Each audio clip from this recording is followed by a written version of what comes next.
you're more likely to be sexually assaulted than the average children while in foster care, and also physically abused because you've already encountered it. There's the danger of the other kids in some cases, and the parents in some cases that aren't there for the right reasons. Buy my novel, Escape from the Village, from major booksellers online. Go to escapevillage.com. Subscribe to the Substack.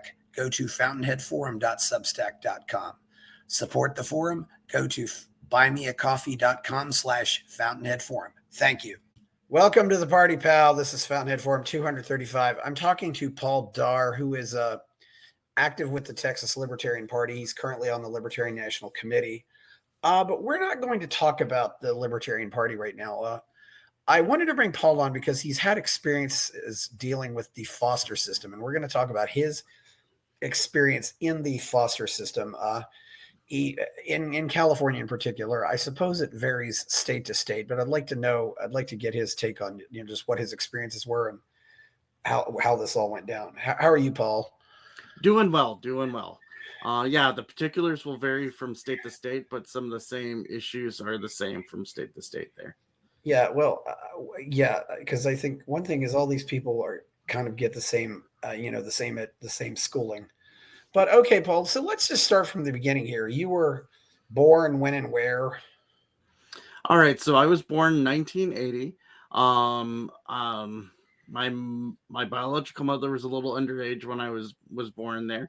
So to give it out straight, my biological mother was a prostitute at that time, and my biological father worked in a card house and sold drugs.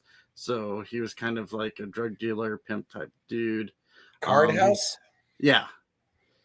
Card in California, at that time there wasn't as many Indian casinos, so there was one place that had like a card house. It's kind of like a casino with some limitations, or state limitations at the time. Probably was a good front for him to sell at the time there. In libertarian circles, we run across many of the more how should I say better people to deal with different substances. He wasn't one of those nice guys. Let's just say it that way.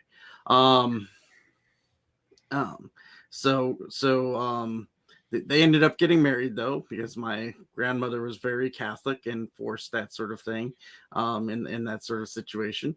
And but unfortunately, he was very abusive and would beat us all repeatedly. At one point, I did have a brother. He's about 2.5 years younger than me.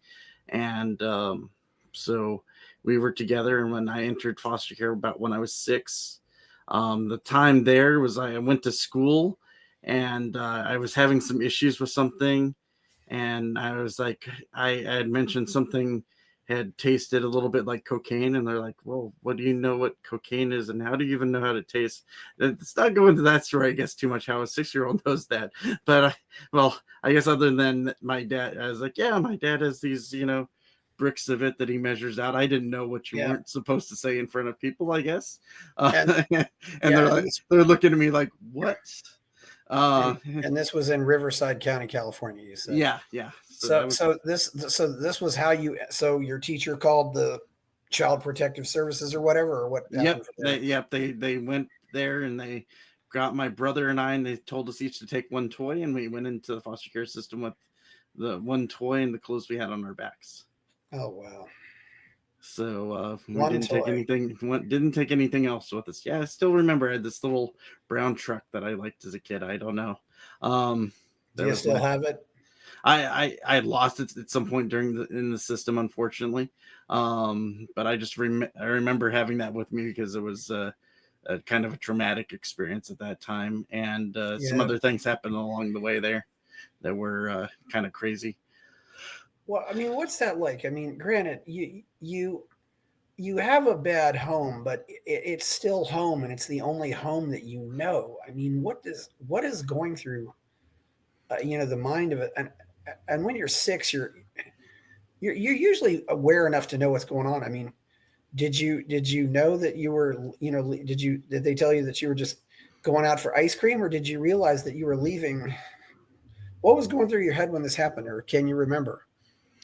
I was just kind of following the directions that I was told what to do because Yeah. didn't really know what was going on at the time because they showed up with a sheriff and a deputy there and the CPS worker, and they took off with us. Nothing really happened with the family there, but yeah, and then they took us to a what's called a shelter home placement, which might be different from state to state, but that's like a short-term placement meant to be less than a month in time, nor anywhere from a Yeah. few hours to less than a month. So I Yeah. went there, and then yeah, that shelter home, the lady there was kind of crazy. She was like, "Oh, if you do this and this, we'll beat you here too." And I was like, "What?" Um, Yeah. so that's some weird treatment you get there, and Did yeah. Did your parents protest at all, or did anybody did your grandparents try to get involved or anything? Did anything like that happen? so my dad tried, since he was in his position where he had to follow some different like go through some classes on domestic violence type classes they were supposed to Yeah. complete before being able to have us back. At that time, my biological mother had split off. She had ran off before and was elsewhere. They couldn't find her at the time. She was living on the street somewhere. Um, and then my uncle, we went to a second shelter home after that, and then I went to my uncle's house and went to my uncle's house for a little bit, and his daughter ended up um, had some major health issues and was dying, so he ended up letting us go to other foster homes so that he could have the time to care for his own daughter. I Yeah. remember him sitting down and crying about it because he just didn't have the ability to take care of us and his daughter at the same time there. Was your uncle your mother's brother or your father's brother? Father's brother. Okay. Yeah. So and of course I assume the cousin is now gone, but yeah. So your uncle wasn't able. So what happened after that? I mean, Went to another foster home. This one ended up being more a longer one. I stayed there for for almost 5 years at that yeah. foster home, um, and that one um, had its different issues there. Um, that foster home was more regular, except for the mother had seizures, and later as we went along, different other issues. She had kleptomania, and she actually kind of started going insane. And she ended, ultimately, after we left the home, she committed suicide. Oh, So it is a series of like crazy traumatic events in my life of things that happened. So at that home, they were going to adopt us, and stuff seemed good, and then her mental health started going downhill, yeah. and so they took us out of that home because of abuse from the parent there. Actually, at that point, um, couldn't be hidden. So we left that home and went to a shelter home to finish out a school year where we were, and then came back down to another temporary home. So my that ended up being around my 7th grade year of school, and I was in junior Mhm. high, and I remember I did the same like first semester 3 different times because of how year-round schools went at the time. It was just kind of crazy of being in school so long, starting from early summer and going through, and Oh, that's horrible. Yeah. yeah. Yeah. You never repeating got. some of repeating some of the same curriculum over and over. It was Yeah. like Well. school groundhog Yeah. day there. Then Yeah. went with another family, and the dynamics there was it was a 6-member family, um, and there was a boy near my age, and he felt like he didn't feel secure, so Yeah. he'd always try to fight me, which never worked out because I'd grown up in foster care at this point, and I guess some of the time, I guess you could say there's a lot of other kids that are in and out of juvie and stuff, Yeah. So when you interact with other kids, you learn a different life of how to deal with stuff. Um, so if a kid starts a fight with me, I would just end it, and it wouldn't go well for him at the time. Um, so we ended up going to another foster home. Um, and along the way, I found out that I had a half brother. They had accidentally sent some paperwork to us that they weren't supposed to, that he was in a closed adoption. I have both a half brother and half sister that my biological mother had and abandoned at the hospital. Both of them, Oh, they got wow. adopted I, out. I'm intrigued. So your mother was a prostitute, but she didn't seem to know anything about birth control. Uh, Yeah, I don't know. yeah, that's After that, she did get her life cleaned up, and she went to college and got a regular job. I'm not sure all the specifics on that because I didn't really interact with her. Um, I never really wanted to interact with my biological father or mother after a certain point because they didn't really come back to get us. They didn't do anything there. I knew their whole life was a mess, and I just didn't want that in my life anymore at that point. It's like, hey, they've left me. I'm going to succeed on my own or not. Um, yeah. so, um, so my brother and I, he ended up going to a group home for a little bit. He had a few anger issues that made it so he wasn't able to be in a regular foster Mhm. home for a little while, and then he was able to come to another foster home with me, and so we were in the same foster home again after that, and that last foster home was in Corona, California.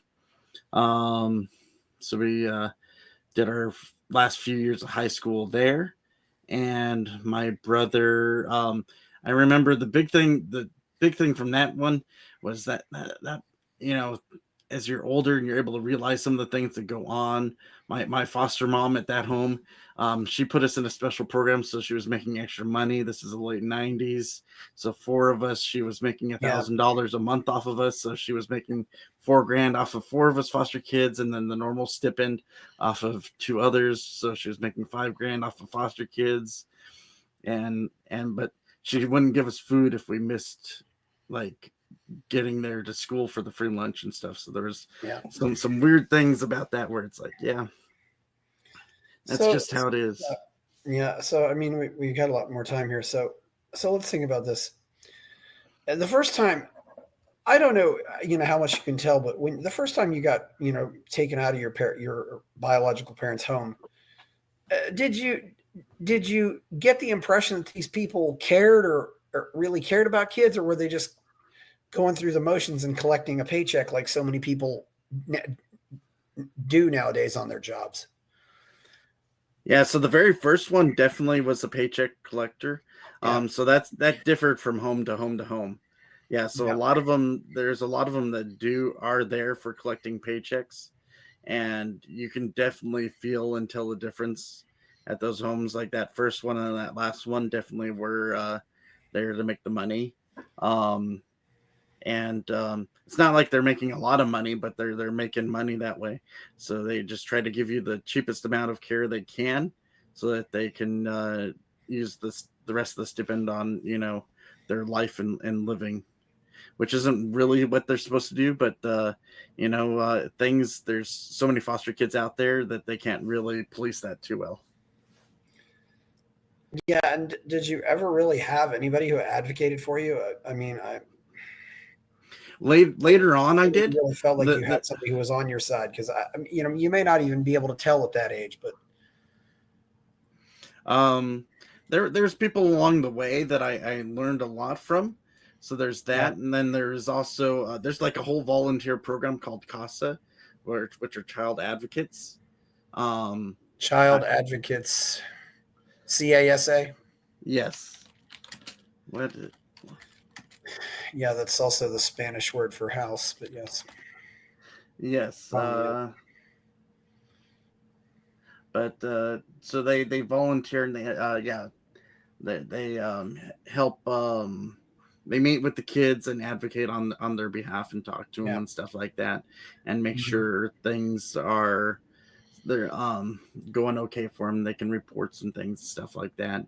So the more that CASA type people that are out there is better, because they're not making money off of that. They're just there to try to help the kids. So that's a good thing there. Yeah. Mhm.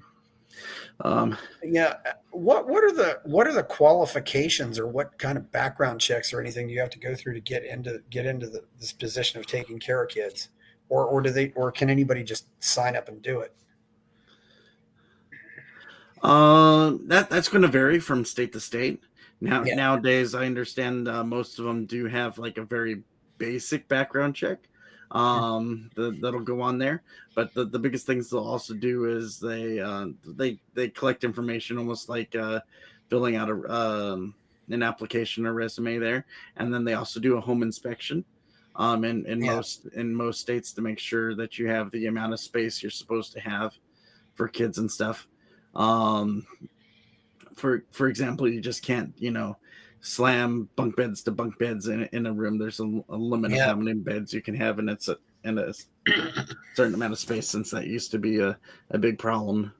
I suppose they check for other things. I mean, I suppose they would check for things like the old refrigerators too. Those old refrigerators that kids would get. They checked that. I remember one that would annoy me a lot was they would check the water heat.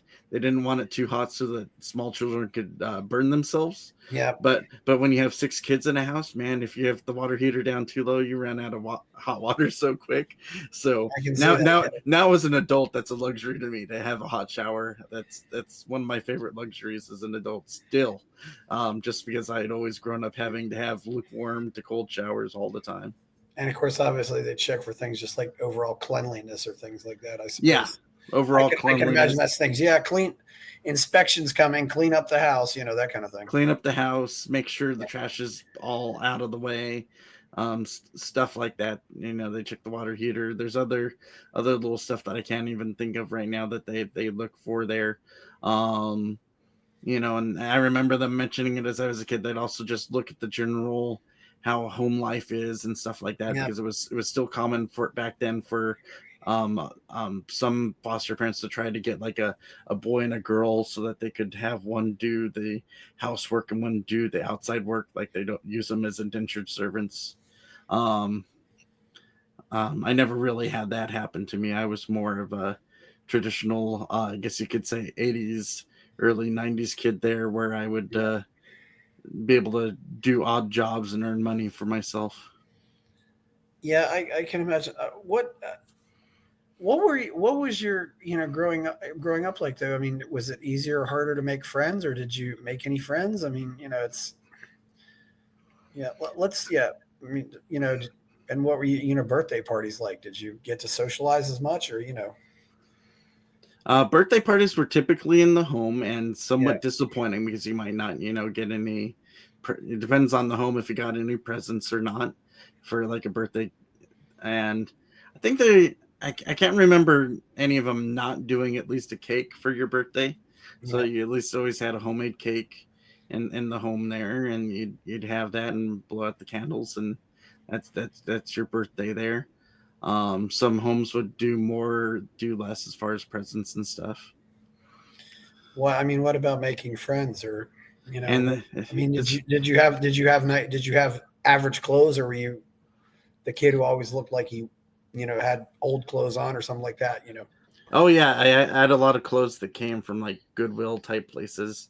So there's that. You only at that time you'd get $100 a year as a clothing allowance. So you made whatever you got last. And as when I became a teenager, that was part of the thing of earning money at the side. So I could go buy different clothes that I wanted, stuff like that was beyond the clothing allowance. I remember buying a nice jacket that I liked and stuff like that. That was stuff as a teenager. As far as friends, you have to learn and adapt. Some kids are better than others. I've always been an introvert, but I find my little group of friends and like them. So I've always had like a little group of like, I tend to find people that are different, I guess you could say. So the different freaks in the group, I guess you could say, that we all Yeah. accepted each other and hung out with each other and had a fine time like that. What kind of different things are we talking about? And when did you start to get into some of these different things? And let's keep in mind too, this was still pre-internet, right? Yeah, pre-internet. So, but different things. I don't. One thing, a story I like to tell from like one of the junior highs that I went to there. It was in an area where everybody, it was a poor area. Everybody kind of hung out in a gang on the school there. So I Yeah. was with a mixed race group of friends on that group, and then there was one of the gangs there was a younger white supremacist gang, and so they didn't like us at all because we were race mixing. I guess that was a Okay. big crime to them. How old white supremacists? How old were they? 13. Okay, jeez, 13. Well, if that shocks you, you should have. No, it doesn't really shock me, but yeah. My elementary school, we had kids that got stabbed because we were living in the barrio. I was like the uncommon white kid there. Most of the kids there, and so there was like major gangs going on at that time, and but yeah, in junior high, so the white supremacist kid was supposed to come beat me up for his initiation into the gang.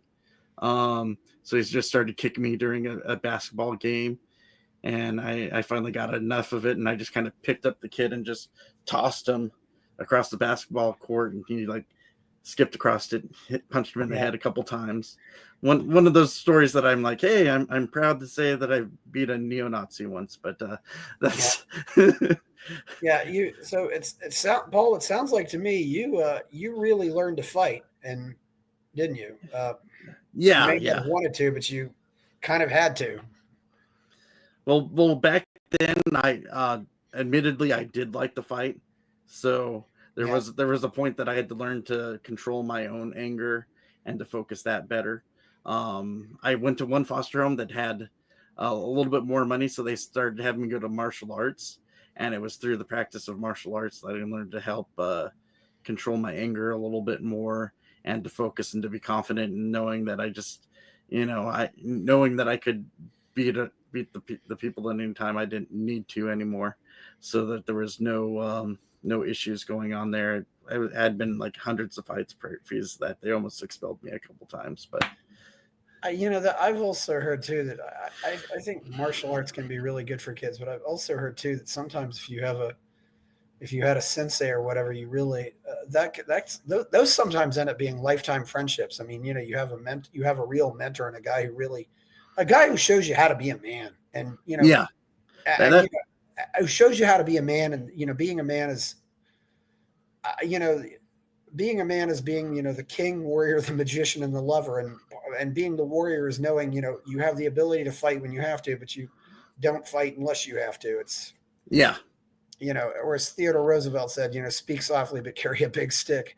Yeah, definitely. That having that example from him helped me to learn that and contain the anger that I always had at that time. So you learn. I was just But I was taking out on other people what I felt that I'd gotten in life. Sometimes I just let it go, and it was a better position to be in after I learned to control that.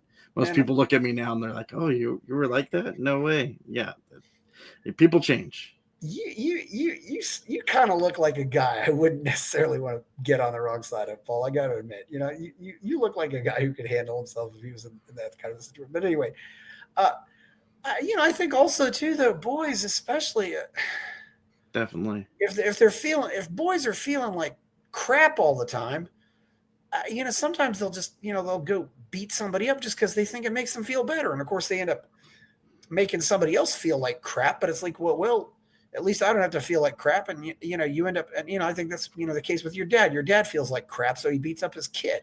Mm-hmm. Just and I should ask too, are you still close to your younger brother? We talk and we text. He lives in California, so I only get to physically see him once or twice a year when we make a trip out to California to see him. Living out in Texas has separated us a bit. But I did, like, growing growing up, I almost felt like I was somewhere in between being an older brother and a parental figure to him. Yeah. And oftentimes that does happen with the older brother in situations like that, where I was just, making sure he was protected and stuff as we were growing up from stuff. Yeah, and of course, this is the one person who he's going through the same crap you're going through, so he gets it. Yeah. You can complain to each other, but at the same time, you feel like, and so many brothers can be very brothers or big brothers can be extremely protective. I mean, they're probably in some cases more protective than mom and dad are. But it's a yeah. So yeah, so you still talk to him. So Yeah. other things too. What happened when you just learning about life? I mean, I suppose you probably by the time you were 9 or 10, you were probably in some cases maybe more like you were 13 or 14. You were probably more aware of what was going on and what was in the world, things like that, or I was. So yes, I had a very different childhood as far as that goes. I did start going to a church along the way and got Okay. pretty active there. I'm not sure how you feel about religion and stuff, but in my case, it was helpful for me. So, it was always an optional thing for me to do on my own, so that was helpful for me. To also help and learn get past anger issues along the way there, and also interact with people. I remember one of the people there, saying, "Oh man, Paul, you act more like an adult than you do a kid." Oh And yeah. I was like, I don't know. That's just how I've had to be, how I have to be. Yeah, and you also find people who I think care about kids, and you find somewhat of a community there. It's what church was it by chance, or just to Well, don't know how you feel about it, but my church is called the Church of Jesus Christ of Latter Day Saints. So oh I'm yeah. one. So I'm one of the rare what are commonly called Mormons, Yeah. in the libertarian community. So I really, Paul, I often feel like Mormons are some of the few Christians who really take it seriously. I mean, they seem like they're nicer people. They seem to care yeah. about people and really try to live out their values. You just found something that that can feel like a home, though, or like a club. Did you get involved in anything else, like maybe scouts or a chess club, or Yeah, that's a probably big not part. 4-H, but but was there anything else you could get involved with, or even like kids in a little rock band or something? Was there Yeah, anything like that? yeah. So that my church at the time was very big into Boy Scouts, so I even still have my Eagle Scout award Yeah, back up here.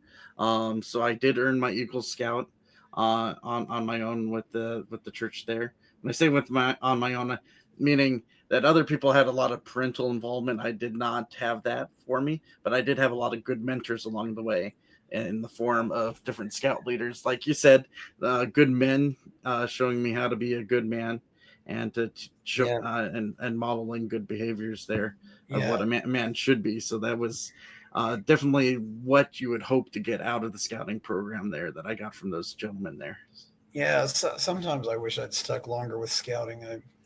There's a lot of things I would go back and change, but yeah, it's a I, so I also wrestled in high school, and yeah, after doing martial arts, I moved to another foster home. Didn't have money for martial arts anymore, so in that home, I was like, well, wrestling at the high school is free. Let me go try that, and I really enjoyed wrestling in high school also.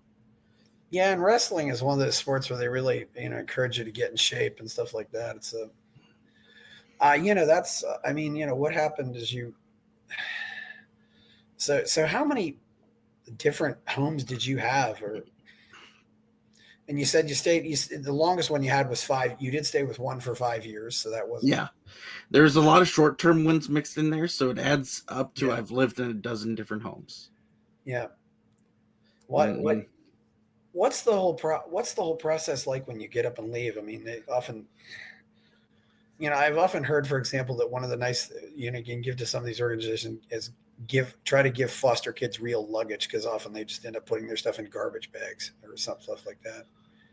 That you um don't even have real luggage to move your yeah, stuff with. yeah, the Yeah, first couple homes I didn't really have much anyways, yeah, so like I went with just what was on my back there, what I could carry with me.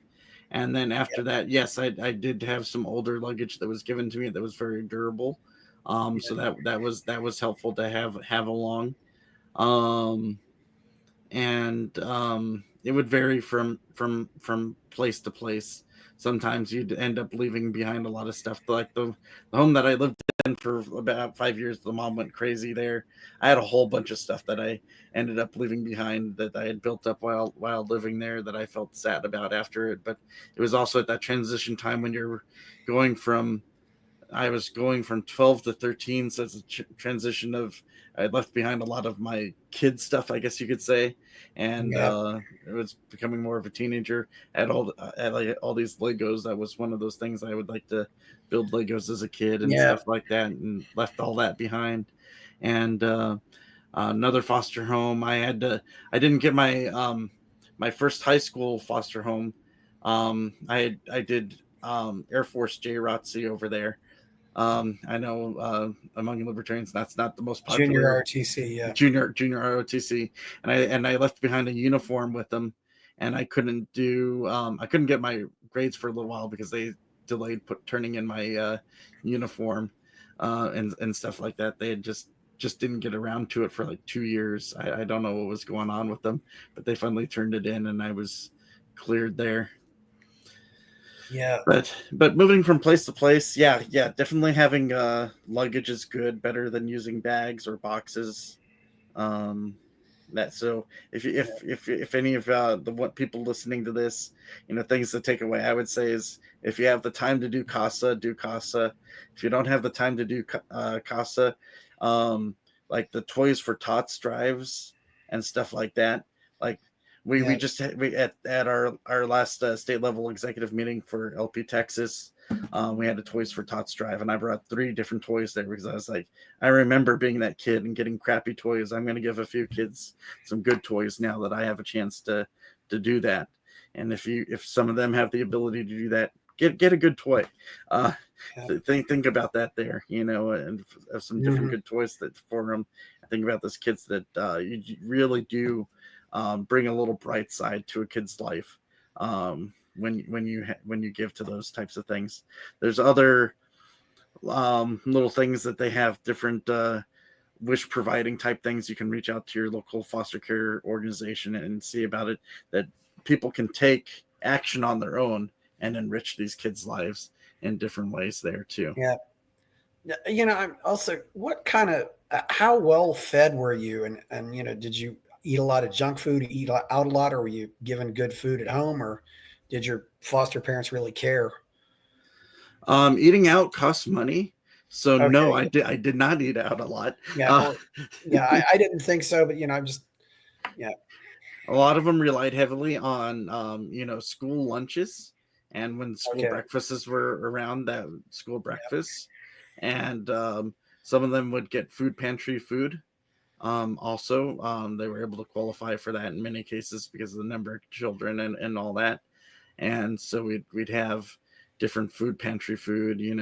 I remember as a little kid, getting powdered milk, and it was the early 80s, so they still had some of that government cheese. So I literally can say I've had government cheese in my life at one point. Back Yeah. when they gave that out as part of But the programs. it's interesting too, though. These parents are supposed to, use the money they take to, buy you food, but then they end up just leaving you dependent on the lunches at school and the lunches and breakfast at school. So I suppose some kids, that's all the food they get, isn't it? Yeah, and but Yeah. they are required to give you 3 meals a day. Yeah. They don't really say how much it needs to be though. Yeah. So it's supposed to be a round meal. So, but there, some parents are very much cheaper on what they give there. But even some of the wealthier homes I stayed in, it was funny. They didn't. They had a very nice house, but they didn't feed Yeah. you any better.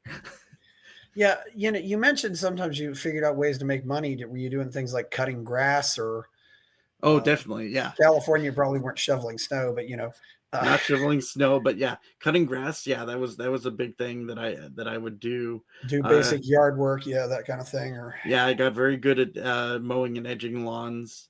maybe, Um, I don't know, maybe washing or waxing cars. I don't know. It's a, That the car washes were more often for Okay. school things. The, Yeah. the mowing of the lawn was a good way to make money. I also got a newspaper route at one point, and would deliver newspapers. It was a Yeah. weekend special type one. I've dug ditches, stuff like that people needed, things like Yeah. that. Yeah, generally too. I've found that when people, meet kids who are kind of disadvantaged, they almost want to give kids jobs. They want to give kids an opportunity. They don't want to give the kids money, but they'll say, "Yeah, I'll give you a chance to earn some money." And shoveling snow, I don't know. When did you say? When was the first time you say went out and got more of a, I guess, a more traditional job, or a job with a W-2, so to speak? Since I assume most of this is done off the books, right? I mean, Yeah, all of that was off the all books. I had cash. Yeah, it's all cash. all cash on the Yeah, side there. yeah, And then I did get in a special program in high school, where I was able to go work at the local Navy base. Um, cool. and so they let me on over there, and the first year, I inventoried a whole bunch of equipment at the Naval Warfare Assessment Division that was out there. They had all these connexes full of equipment out there, Yeah. and they're like, hey, we haven't inventoried this stuff, and they really hadn't. And I went out there and cleaned it up for them, and it's like, man, you've left $1 million worth of equipment out here. That some of this, it's good that Yeah. I'm an honest kid. I could have probably stolen a lot at the time if I'd Oh, jeez. not. That's government, my first introduction to government jobs. What Yeah. it's What always was yeah? different. What was the naval base? Naval Warfare Assessment Division, Okay. Norco. If you all right, so it's at the there's old hotel resort, the Yeah. Norconian. If Okay. if you've seen the cover of Hotel California, Yeah. uh, No, I there's haven't. the hotel on there is the Mhm. is on the base, because it used to be a resort, and that resort area was turned into a mental hospital, slash, for a little while it was a addiction recovery type Yeah. low security hospital. So Yeah. I assume you probably didn't have a whole lot of supervision growing up. You could kind of, if you, left home in the morning and didn't come back until, the dark, your parents probably didn't say much of anything, did they? And this was, of course, a time when kids still didn't have cell phones or anything. yeah, that for most Yeah. of the time until my last foster home.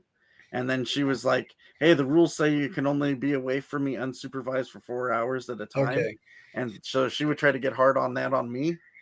But the funny way I would rebel against the system at the time was that I would do a lot of stuff with my church. So I would be like, hey, I'm going for my church, and I'm going to go volunteer for 6 hours over there. And she'd be like, well, you can only be away for 4 hours. I'm like, well, go ahead and stop me, and I'll sue you for violating my First Amendment rights of being able to worship and Oh, do stuff geez. as I want. What? And they never stopped me. So Yeah. funny enough, I rebelled by being super active religious guy helping Yeah. people. Do you think dealing with all this made you into a libertarian, Paul? I mean, or Yeah, part of that. When you've been under the thumb of the government all your life, a great way to rebel against it is becoming a libertarian. And as you see the inefficiencies in government, um, you're going to want Mhm. to fix that. So that naturally drew me to want to be more of a libertarian. And once again, since I was an odd kid looking at things, I even became a libertarian when I could vote at 18. So I'd already started looking at that and going, hey, these Republicans and Democrats all pretend to care about us. Let's Yeah. really care and try to and figure out what's wrong with the systems out here. What was your first election? Oh, first election. Um, that would have been, I'm trying to think, 1990. Who's the governor? It would have been a governor election in California. Was it Gray Uh, Davis? no, it wasn't Gray Davis. Gray Davis was after that. I actually, um,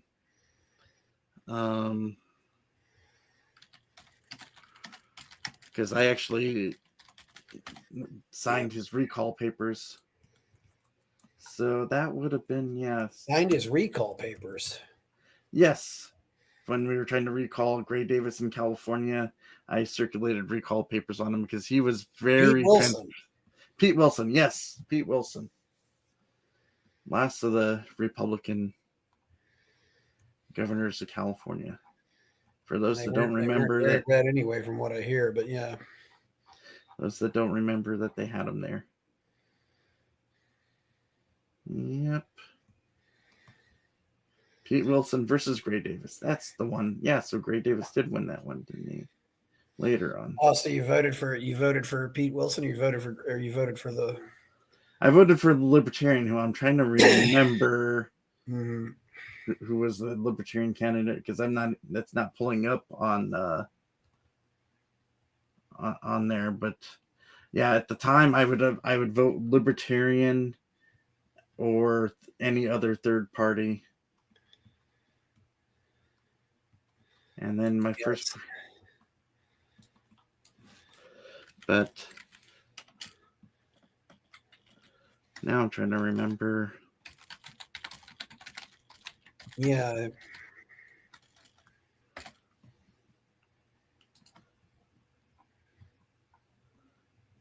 Just not coming up. Sorry that I can't remember at this point. My memory is a little... Gray Davis beat Dan Lundgren in 1998. Okay. So Gray Davis beat him. Okay. Oh, Steve Cubby was the Libertarian. Oh yeah. Cubby. Yeah. The great Steve Cubby. Yes. Yes. Okay. I voted for him at different times because he's a persistent he was a persistent candidate out there. Did you ever get to meet Cubby? Yes. Yeah. I don't think I did. I actually did. I think it was my either 26th or 29th show. We actually got together and had a tribute panel for him. We got together, and I've done a couple tribute panels, and we all sat around and talked about how great Steve Cubby was. We did one for Cubby and one for Bednark. But anyway, so yeah. So what books did you read back then, or what were you discovering? Because by 1998 came around, when did you first get on the internet by chance? Right about then. So yeah. I was on this brand new thing called the internet, and I ran across, as I was looking up libertarian stuff, because I had heard about them before, a website called the Advocates for Self-Government. They're still around, just not as prominent as they used to be. Yes, they're still around. So I'm giving a little shout out there. So Dr. Mary Ruwart, who we're familiar with, I ran across her writings, and her very compassionate call to libertarianism really called out to me. So yes, yeah, of course. So I didn't want to go into that. So what do you think can be done to fix this system, Paul, as somebody who's seen it? And I even have her books right here. Healing Our World, yes. Yeah, Mary is a beautiful human.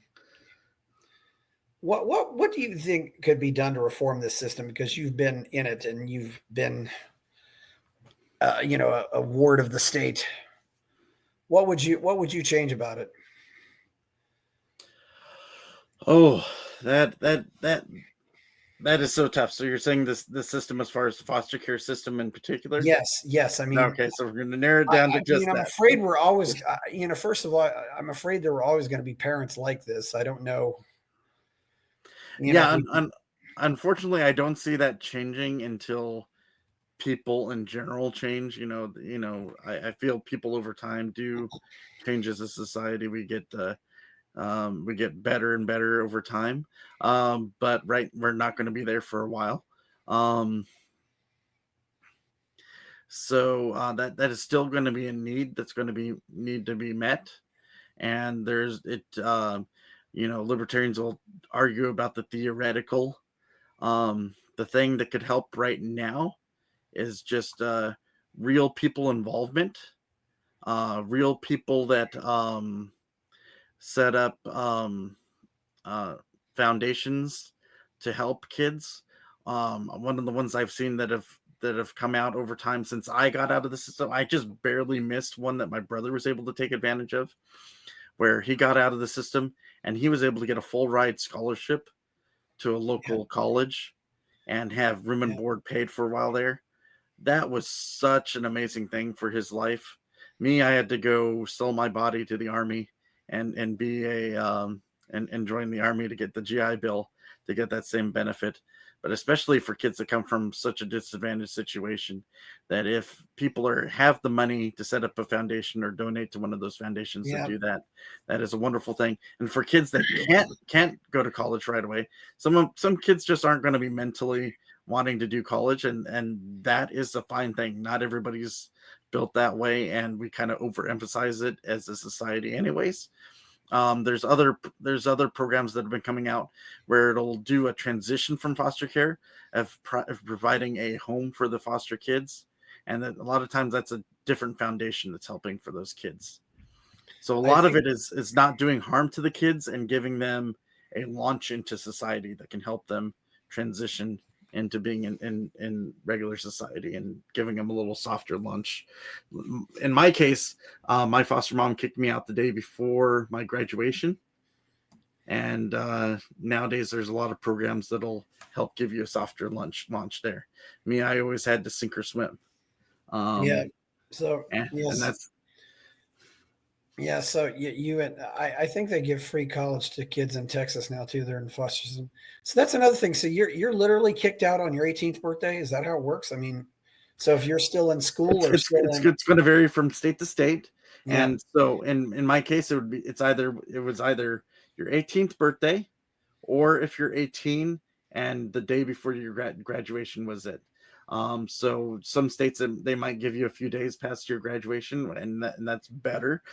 I would say they should give you at least the end of the month, and I appreciate ones that have those private foundations that are out there doing great work of giving kids a softer lunch, of providing a different home for them to transition into adult life is also great. So those are the two biggest things: the education foundations that are out there, and the home foundations that give foster children a home to start out in and transition to adult life. Yeah. So which service did you go into? The U.S. Army. Okay. So I served in the Army for 10 years, and I deployed to Iraq and Afghanistan during that time. Oh, geez. So yeah, I'm a different guy, that different life experiences that I get to talk about there. Those are also experiences that will make you more libertarian. You either become more statist and different, or more libertarian when you go out to war. So you're now big anti-war now, I suppose. Yes. Paul, even when we think we're doing good, I've seen how often our attempts to do good is destructive. War should be the last resort in any situation. We should not use it as our first go diplomacy, as we have in many cases. I became prime military age when the first Gulf War happened in 1990-91, and I can still remember all these, and I'd also went to Boys State. I can still remember all these World War II vets, and in some cases World War I vets. They were so enthusiastic about, let's go to war. And now 35 years later, veterans have completely changed their tune. I used to hate veterans, and now I love you guys because you're the most vocal voices against getting involved in war. And I'm so thankful for that. I can't say that enough, but we know a thing or two because we've seen a thing or two out there. And you realize it's just a racket. But anyway, do you think would we be better? Would our society be better off if there was just no child protective services and nobody was intervening in these homes? What do you think that would look like if there was no foster system? And granted, we'd probably end up with kids staying in horrible situations longer, but I also wonder what kind of more community-oriented systems might rise out of this. Yeah, that's always the thing with libertarianism. Yeah. Is it incrementalism, or should we just pull off the Band-Aid and jump in and deal with the bad outcomes until we get to the good outcome there? Yeah. I think aid groups would step in and do things. It's just how much harm you'd have in between of is we'd have to weigh what the good and the bad there, or if current Yeah. government policies would block how we see the bad. For example, President Reagan in the 80s emptied out the mental health facilities, and since then our mental health problem has been hidden as mostly a homeless problem, and we still haven't properly addressed that, just because oftentimes Yeah. government mask how bad the problem is, and that we need more privately funded mental health facilities that can help those individuals. And you'd also need that in the same thing with foster care. You would need homes willing to open up themselves for children. I will say a lot of children are harmed while in the system, so there's a trade-off there that we would not lose. We would not have the children that are harmed. There's many children. You're more likely to be sexually assaulted than the average children while in foster care, and also physically abused because you've already encountered it. There's the danger of the other kids in some cases, and the parents in some cases that aren't there for the right reasons. Or maybe So like older kids with younger kids, too, like yeah, a 14-year-old beating up an 8-year-old or something like that. That's one thing that I think gets the way that sometimes older kids abuse younger kids and nobody talks about it. And, and finally, going from there, I mean, yeah, what would take this over? It seems to me as though, I mean, obviously, boy, this I knew this would be a tough topic to ask questions about. So it is. There is yeah, no one good answer to yeah, this. It's all going to be like multiple things need to happen to improve yeah, things. So and yeah, that's why I first started two things that I yeah, see that are working out there, of saying providing that after leaving the system of helping someone transition to adult life there yeah, is a great thing. In the two different ways that I talked about, and helping kids while they're in the system there. There's different. You can think of it. It's a way of supplementing and taking the government out of the equation a little bit. The government's still doing the basic, taking the care and all that, but the more we can become involved through different aid groups, the more we can take off of their yeah, hands, and the more we can interact with that.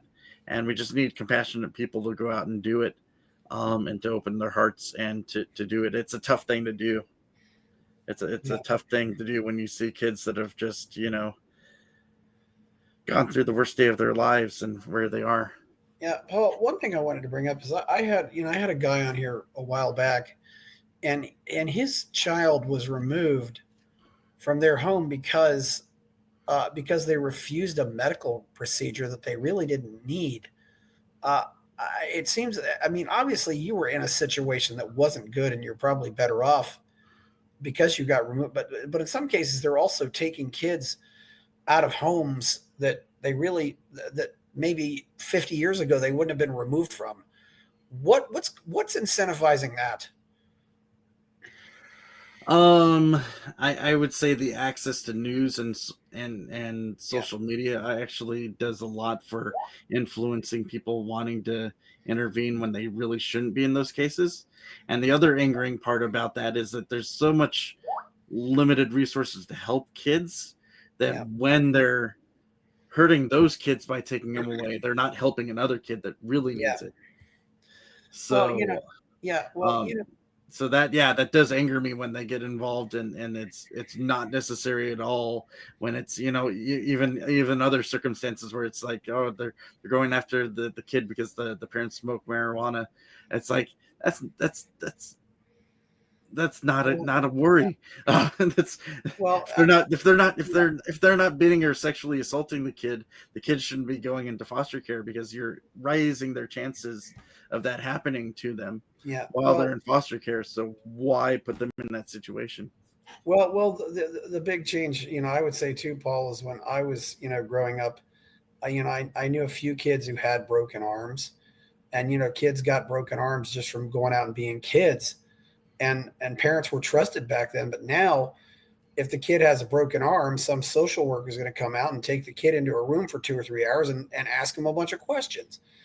Maybe I'm exaggerating on the time, but the whole point is, it's almost like you have people who are now looking for kids to take away. And I think that's not a good thing. That is a concern. Yeah. And as a father myself, I've encouraged my boy to do whatever, is healthy for him that he wants to do. And so he took up skateboarding and broke his arm. And that was a concern when I took him to the ER. I splinted up his arm, but they asked him some questions, and he's like, yeah, he was skateboarding, broke my arm here, and luckily no CPS worker came the next day over that, but that did enter my head that that's something that could happen. Skateboarding. Paul, one thing I read is, how did foster care affect your how did it affect your relationships with girls growing up?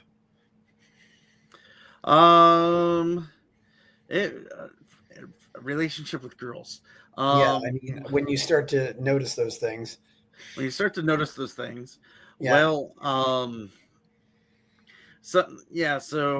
at a certain point, I was a bit shy for a while, and then somebody told me, well, you can always ask, and they say no, then you just move on. It's not a big deal. And so I ended up dating like over 50 different girls on first dates or whatever. So I would just go on casual first dates with people. But it was since I was using my money that was hard earned, like doing different work and different stuff. It was very low income. It'd be like, I'm taking you to the taco shop. We're gonna, that's, this is testing how I wasn't a high end. Taken out somewhere, we'd go to taco shop, walk around the park, or go to the Dollar Theater, stuff like that. But so I was able to make that work, but I couldn't drive, so that was impacting what I was allowed to do. That's different. Depends on what state to state you are. In that state, I wasn't allowed to get a driver's license until I was an adult. Did you learn to drive? I mean, I was at the state police getting my learner's permit on my 16th birthday. Did you learn to drive later, or did you learn to drive as soon as you could learn to drive? I learned to drive later. Yeah. So one thing I didn't mention was my adult life. So after I did do some time in the Army, and then I took a short break and went on a mission for my church for 2 years. Oh, yes. And funny enough, I had fellow missionaries teach me how to drive. I was very unusual in being able to do that at the time. So you went into the military, you went into the Army, didn't know how to drive. Wow. Yeah. Well, you have 2 feet. I'm surprised they wouldn't have taught you that in the Army, but anyway, yeah. I later on, when I was a sergeant, I would help some kids that didn't really know how to drive learn more there, and so that was always a rewarding thing because there's other kids that are a lot of kids going in the Army, they're low income too in different ways, and so we relate on some of those teaching life skills to them they just never picked up from where they were in life. How long were you in the Army? It was 10 years. Okay. And the majority of it, though, was reserve time because I wanted to be a citizen soldier and just pick up a little GI Bill there to be able to go to college with. And then after going to war, it's like, this is not so great.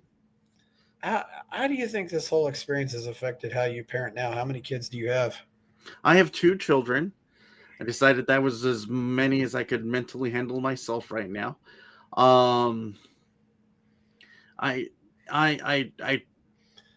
I've never experienced what good parenting was from my point of view. Yeah. So I talked to my wife a lot. I took a child psychology class. I've tried to read up on what good parenting is, and I try to watch other parents in my church and model after ones that I thought looked like they were doing good parenting. Most parents, you're trying to guesswork anyways off of your past experience, to be honest. But I try to combine all of that and do the best I can with my kids there. What do you tell your kids when they ask about grandma and grandpa? I mean, what do you say? We talk about my wife's grandma and grandpa. Yeah.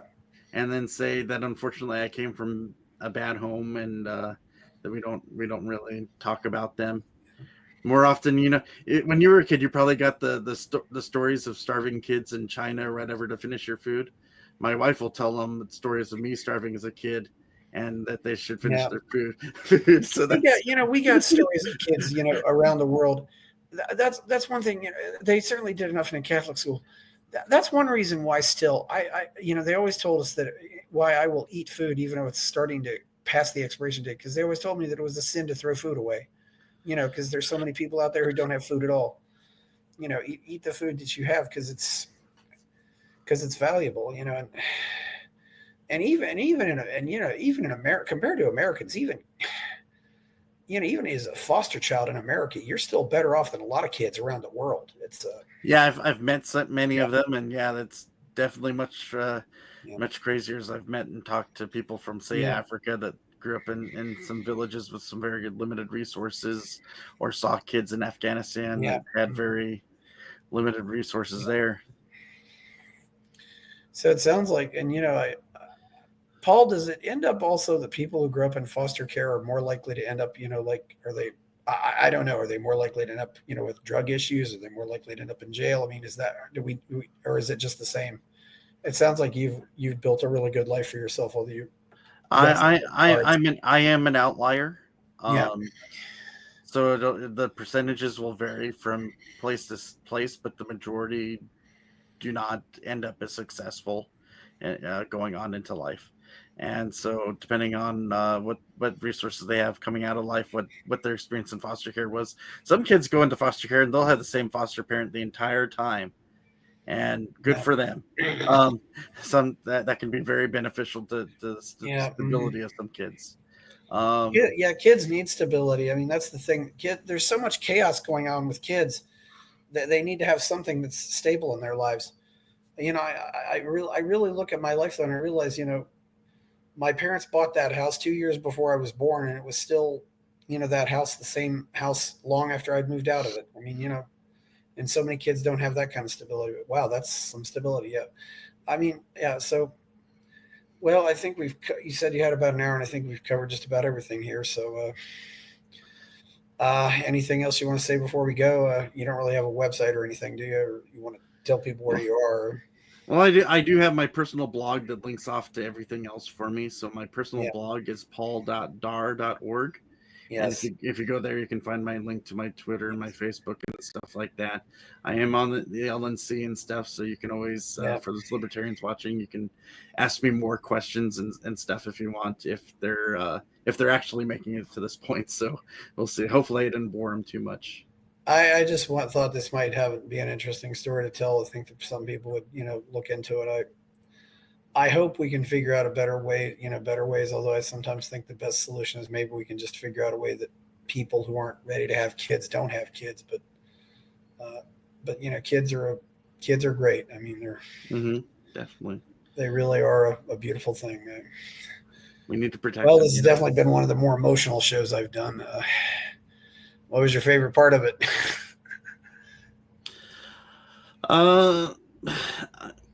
Just sharing different parts of life that might some of your viewers have never probably experienced themselves. So hopefully they'll be able to have some empathy and think about helping those kids too. I hope so too. Yeah. Please like the video, subscribe to the channel. Go buy my novel, Escape from the Village. Go check out my Substack. Go to buy me a coffee and donate money there. Of course. Thank you, Paul Darr. I'm Chris Baker. We're out.